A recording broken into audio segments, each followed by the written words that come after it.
Evangelho de João.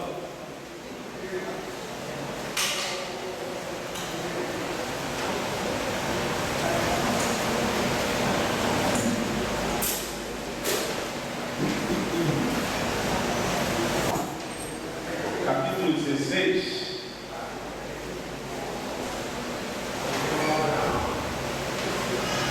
Nós vamos ler a partir do verso número 7.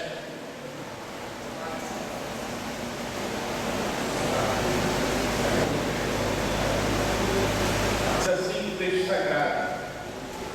Todavia, digo-vos a verdade, para o vosso benefício, que eu vou.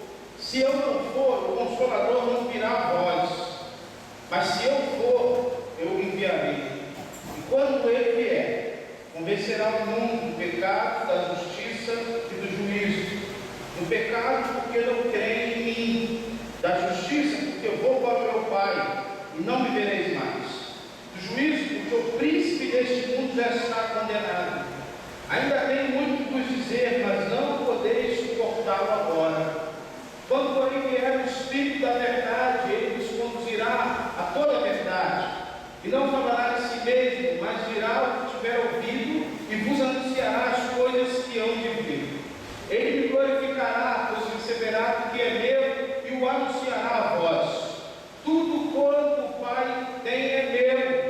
Por isso eu vos disse que ele, recebendo o que é meu, o anunciará a vós. Vamos orar? Deus nosso Pai, nós pedimos ao Senhor a tua graça sobre nós. Pedimos que a palavra, Deus, possa abençoar as nossas vidas, que teu Espírito possa abrir os nossos corações, a nossa mente para entender a tua verdade. Fica conosco. Nós te oramos e pedimos em nome de Jesus. Amém. Domingo pela manhã a gente tem falado sobre igreja, ser e pertencer, e é impossível a gente falar de igreja sem falar daquele que conduz a igreja, aquele que é responsável em conduzir-nos a toda a verdade, como nós acabamos de ler no texto sagrado. O Espírito Santo de Deus é Ele, aquele que tem autonomia em conduzir a igreja do Senhor ao seu triunfo, aquele grande dia onde nós o encontraremos e receberemos o reino que nos foi prometido. Meus amados irmãos, é interessante que o Espírito Santo de Deus, desde os primórdios, desde a igreja primitiva, tem sido esquecido pela igreja. Quando Jesus é assunto aos céus, o Espírito desce no dia de Pentecostes, e o Espírito é responsável em conduzir a igreja, mas essa mesma igreja que é conduzida pelo Espírito no início, e que é cheia do Espírito, diversas vezes nós lemos no livro de Atos dos Apóstolos, que eles foram cheios do Espírito, e a característica daquela igreja, dos homens de Deus, mulheres de Deus, daquela igreja era ser cheia do Espírito. Quando nós olhamos as decisões que haviam no concílio, eram decisões que eram regidas pelo Espírito, era o Espírito que dirigia a igreja. E quando passa a era apostólica, e a gente entra no chamado período patrístico da história da igreja, os primeiros 400 anos de igreja, não há nenhum escrito sequer de um pai da igreja acerca do Espírito Santo. Nenhum dos pais da igreja escreveu algum tratado sobre o Espírito Santo.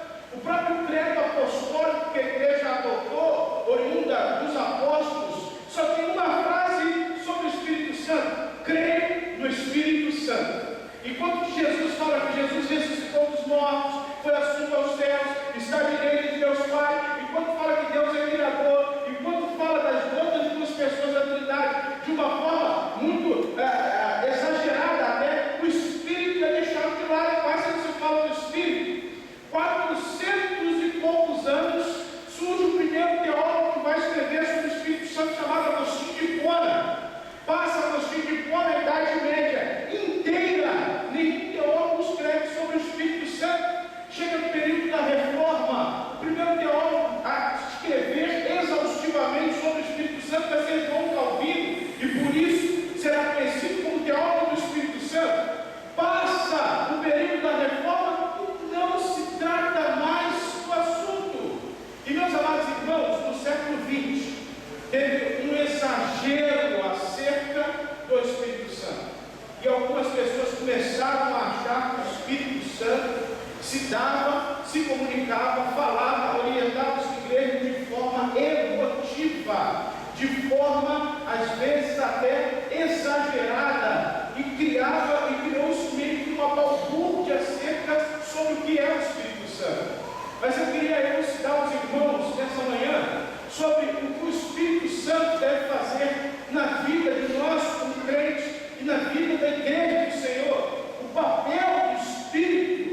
Espírito. E nesse livro, o Israel Belo faz a seguinte pergunta: por que nós não andamos pelo Espírito? Por que nós não nos deixamos encher pelo Espírito e ser conduzidos pelo Espírito? E o Israel responde essa pergunta dizendo o seguinte: porque na verdade nós temos medo de ser conduzidos pelo Espírito. Nós temos medo de que o Espírito nos dirija a lugares onde nós não queremos estar. Exemplo, quando o Espírito de Deus aparece a Moisés e fala: Moisés, você será o libertador do meu povo. O Moisés falou o quê? Não, Senhor, eu sou gago. Não, Senhor, eu não sou capaz para isso. Quando o Espírito de Deus apareceu a Gideão, como Deus se manifestou a Gideão e falou: Gideão, você vai libertar o meu povo. Gideão falou o quê? Não, eu sou o menor na casa do meu. Quem sou eu? Quando o Espírito de Deus tirou Filipe do lugar onde ele estava e levou até o eunuco, se nós não deixarmos ser guiados pelo Espírito, meus irmãos, o Espírito nos levará talvez a lugares que nós não queiramos estar.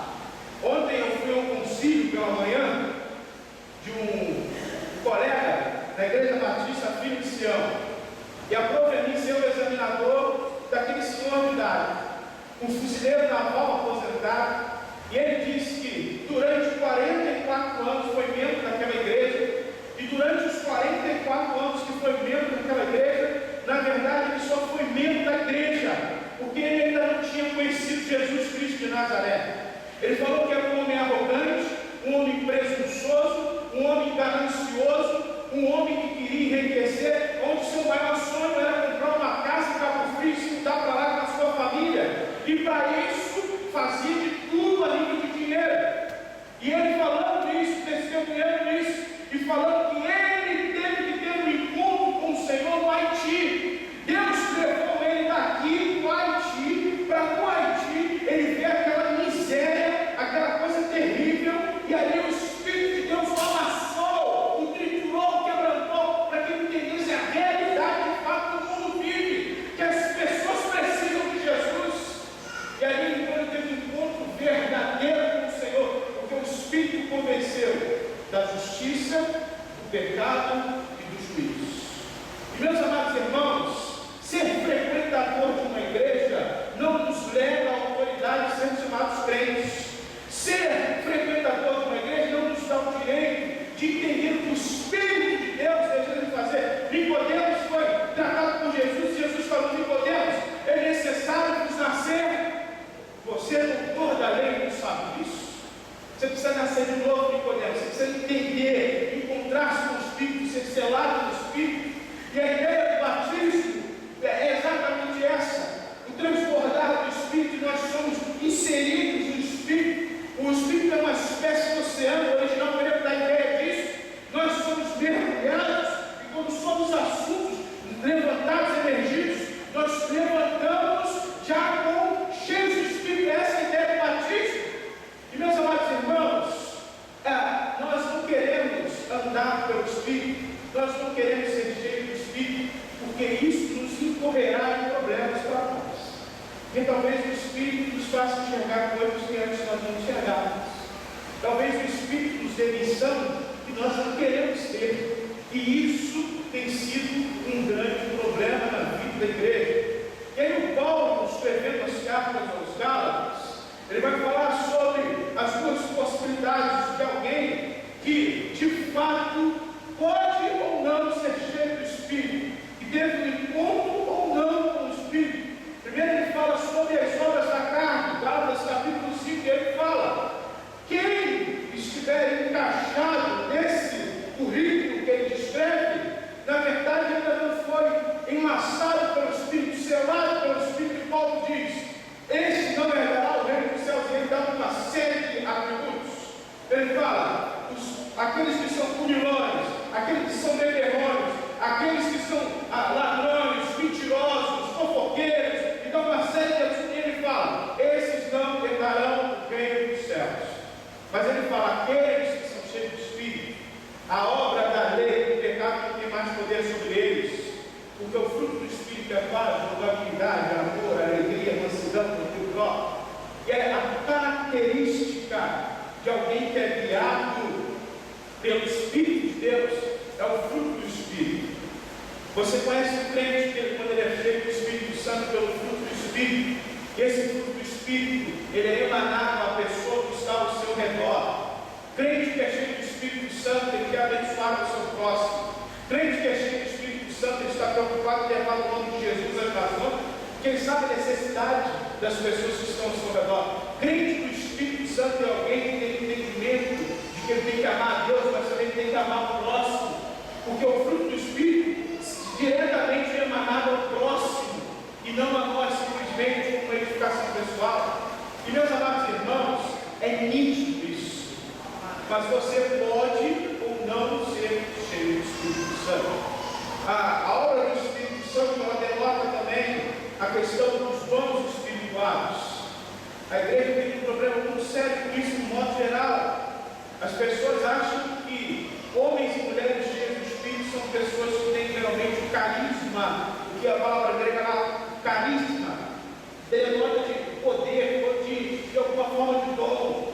Às vezes nós nos encantamos com pessoas que falam bem, que cantam bem, que lideram bem, que fazem alguma coisa bem, mas que de fato essa pessoa não tem o caráter que deveria ter. O carisma não deve ser julgado como obra do Espírito.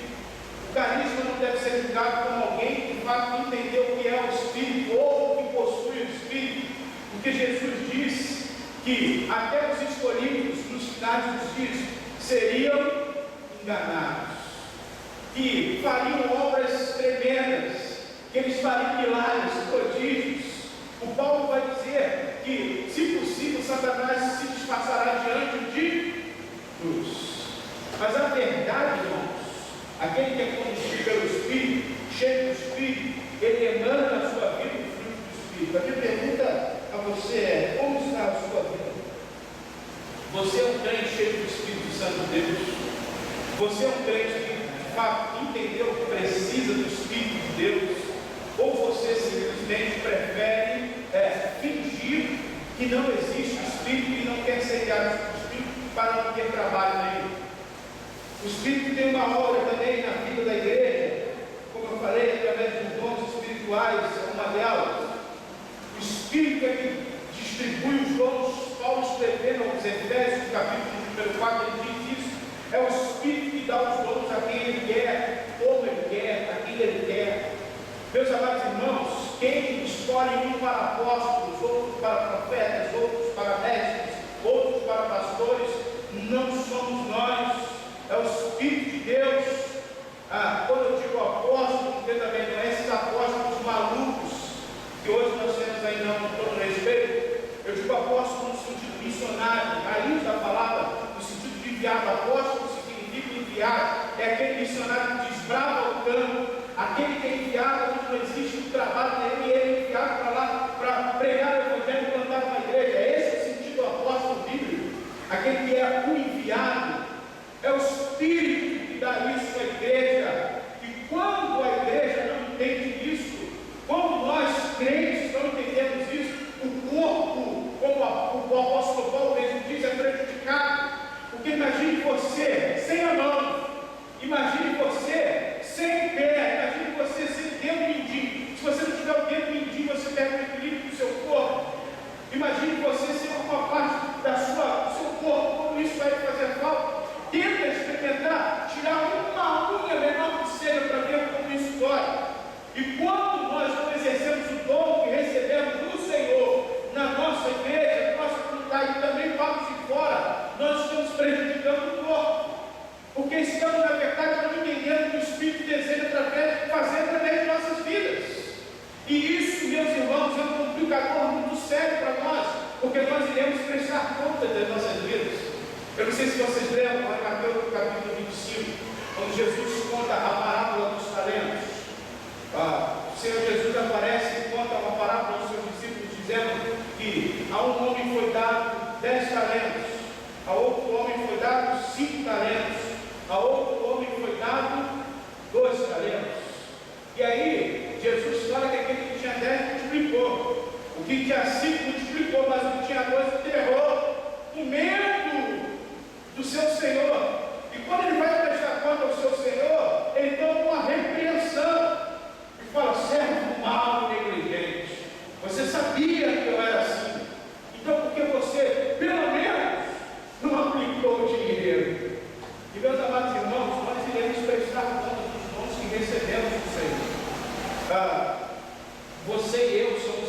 responsáveis, você e ele, para que essa igreja, essa comunidade local, seja abençoadora de vidas.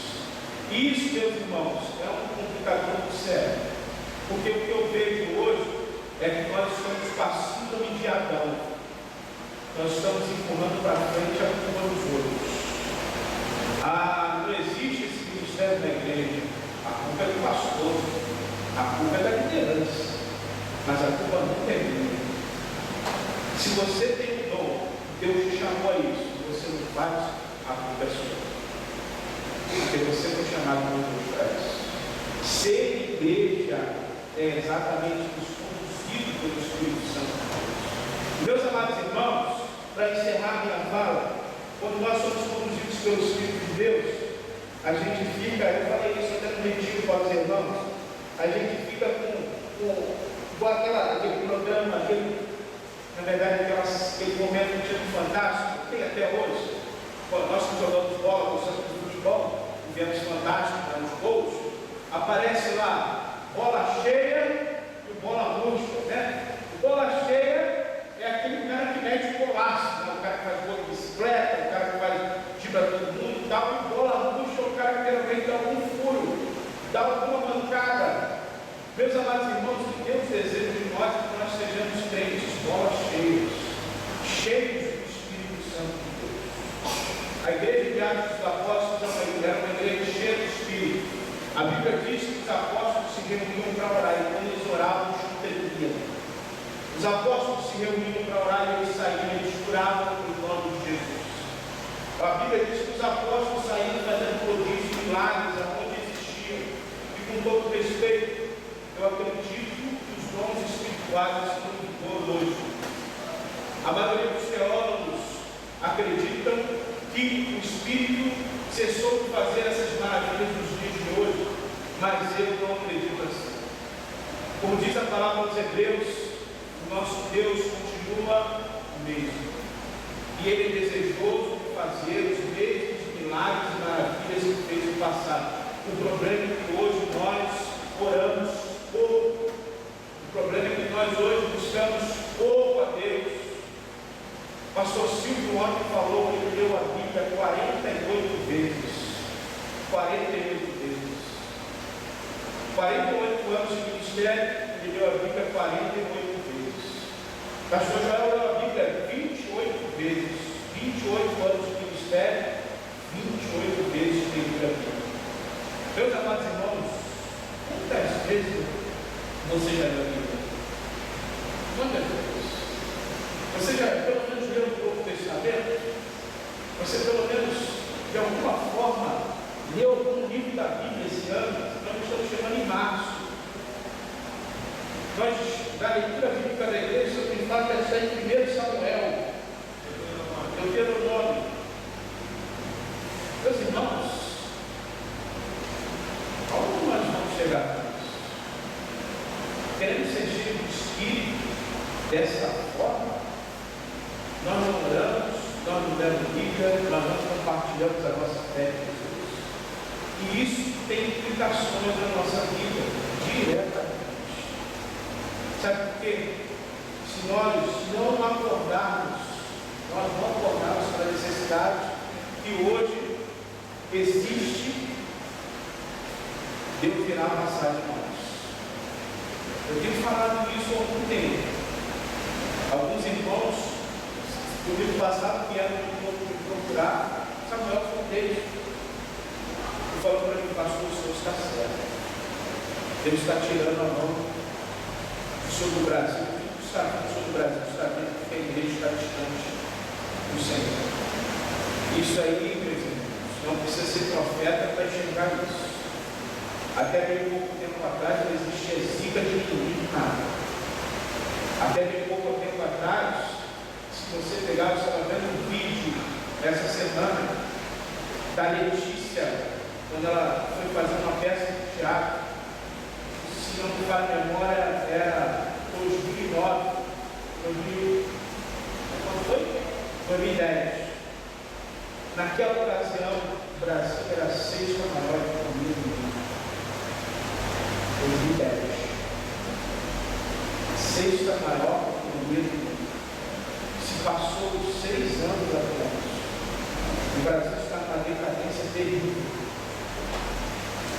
As lojas americanas mandaram semana passada mais de 3 mil funcionários embora. A líder está fechando. A líder era a maior do seu ramo. Ela está mandando milhares de funcionários embora e irá fechar. Já fechou em São Paulo. Milhares de pessoas estão desempregadas no Brasil. Os irmãos acham que isso é normal? Os irmãos acham que isso é normal? O Paul Washer tem uma frase que ele diz que o maior juízo de Deus sobre o povo é o próprio povo. E quem colocou os nossos governantes que estão lá no poder é nós. O juízo de Deus sobre nós são eles. Esses corruptos, essas pessoas sem um tipo de caráter moral, sem um tipo de consciência do que eles estão fazendo com o povo. O senhor Luiz Inácio Lula da Silva teve uma liminar que nunca antes na história desse país existiu. Isso é um absurdo. Isso é uma vergonha. Mas isso, meus amados irmãos, acontece porque nós estamos deixando de ser voz profética para essa nação. A igreja está preocupada em enriquecer, a gente está preocupado em comprar casa, preocupado em comprar uma casa. Nós estamos com aquele camarada, eu citei o exemplo dele. E enquanto ontem ele falava com o filho dele, o pastor Silvio tem quase 50 anos de ministério, um senhor extremamente experiente. O pastor Silvio levantou o seu lugar e falou: nós podemos ordenar você aqui agora, depois de um testemunho de fé igual ao seu, quem somos nós para poder analisar você? Porque aquele homem realmente teve um encontro com o Senhor, e o encontro com o Senhor mudou a sua vida, mudou a sua história. Ele disse que quando estava no Haiti, chegou um pastor que estava cuidando de uma determinada orfanato, que o Haiti é uma miséria terrível. Lá não tem saneamento básico, lá não tem luz, não tem nada. A luz lá é gerador e diesel, a diesel. Ele falou que o pastor foi pedir ajuda ao comandante lá do batalhão dele, e o cara escorraçou o cara de lá. E os crentes ficaram incomodados com aquilo, se reuniram e começaram a orar. E eles cometeram um crime militar. Eles desviaram coisa do quartel para levar para aquele orfanato. E eles falaram que começaram a orar ao Senhor, e pediu ao Senhor que mudasse o comando. E Deus mudou o comando, ele colocou outro comandante que era crente da igreja batista da ilha do governador. E esse camarada quando chegou e disse que Deus havia tocado o coração deles para que eles ajudassem alguma obra naquele lugar. Quando eles falaram com o comandante que eles estavam fazendo, primeiro eles tomaram uma perda e cometeram um erro. Mas o segundo comandante falou: se a gente mandava uma bomba de água de 50 litros, agora a gente vai mandar um caminhão de pipa. Se nós mandarmos um saco de batata, agora a gente vai mandar um caminhão de batatas. E a obra foi abençoada. Porque, meus amados irmãos, Deus quer usar você aonde você está. Deus quer que você se sinalize no reino de Deus aonde você está, na sua profissão, na sua vocação, mas para isso você precisa estar cheio do Espírito Santo. Você precisa estar ligado no Espírito Santo. O testemunho de fé daquele homem impactou minha vida. Impactou minha vida. Porque nós, às vezes, irmãos, nos esquecemos do que Deus quer fazer através de nós. Nós somos enxertados por essa sociedade capitalista e esquecemos que há um Deus e Ele tem propósito na terra. David Bosch escreveu um livro e ficou conhecido como Missio Dei. Nesse livro, Bosch faz a seguinte argumentação: Deus é o autor de missões. Quem está fazendo a missão não somos nós, é Deus. Deus enviou o seu Filho, Deus e o Filho enviaram o Espírito, E o Espírito, junto consigo, envia a igreja para a obra que Deus Pai, Deus Filho e Deus Espírito estão fazendo no mundo. E nós precisamos discernirmos o que Deus está fazendo no mundo, o que Deus está fazendo através, o que Deus deseja fazer, o que Ele está fazendo, e nos engajarmos nisso.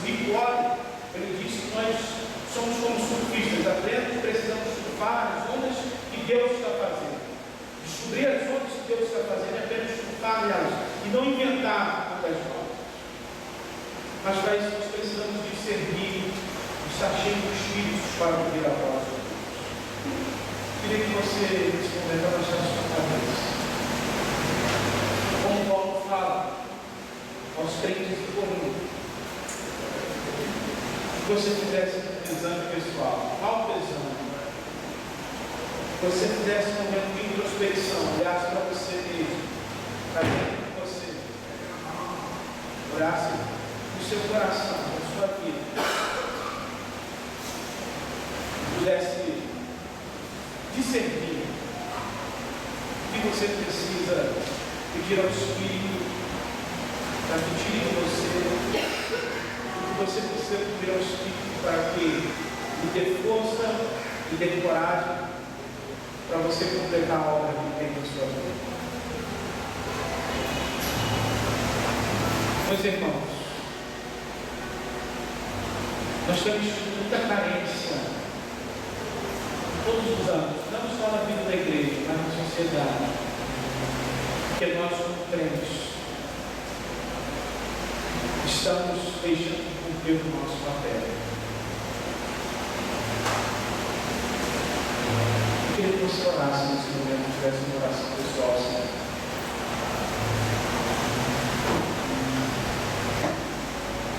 Charles Haddon Spurgeon, vice dos pregadores batistas do século XIX, quando ele caminhava até o seu púlpito para pregar, para cerca de 6.000 pessoas que ouviam por domingo. Em cada degrau da escada que ele subia até o púlpito, ele orava ao Espírito e falava: Espírito, eu dependo de você. Espírito, me usa. Espírito, transborda no meu coração. Espírito, toca nos meus lábios. Espírito, sai de mim aquilo que não te pertence. Essa dependência do Espírito que nós precisamos ter, Deus. Senhor, nós estamos na tua presença. Queremos, nessa manhã, em primeiro lugar, pedir ao Senhor perdão pelas nossas falhas. Perdoa-nos, ó Deus, às vezes pela nossa incredulidade. Perdoa-nos, ó Deus, pela nossa falta de discernimento espiritual. Perdoa-nos pelo nosso afastamento de Ti. Perdoa-nos porque às vezes o Senhor quer nos encher para nós transformarmos aos outros. E nós não nos deixamos fazer isso. Nos perdoa, Senhor. Pedimos ao Senhor nessa manhã que o Senhor mude a nossa história. O Senhor transforme o nosso coração, nossa mente, nos volte totalmente a Ti. O Senhor gere no nosso coração não um remorso momentâneo, mas um arrependimento genuíno e sincero. Um arrependimento que só o Teu Espírito pode proporcionar, só o Teu Espírito pode fazer, que é obra miraculosa, sobrenatural, não humana. Por isso pedimos ao Senhor que o Senhor, ó Deus, gere em nós essa convicção de arrependimento, de mudança, de transformação. Precisamos de Ti, Senhor. Queremos, ó Deus, pedir ao Senhor que o Senhor conduza as nossas vidas. Queremos pedir ao Senhor que o Senhor conduza as nossas famílias. Queremos, ó Deus, mais uma vez dizer que tudo que temos, tudo que somos, ó Deus, é para a glória do Teu nome, como diz o Paulo. Ó Deus, quer comamos, quer bebamos, o que quer que façamos, façamos para a Tua glória. Ajuda-nos, ó Deus, que isso seja de fato verdade em nossas vidas. Que não seja simplesmente o Deus de boca para fora, de jargão, mas que seja algo do nosso coração, das entranhas do nosso ser, do mais profundo da nossa alma, meu Deus. Ó Deus, gere em nós essa convicção de fé.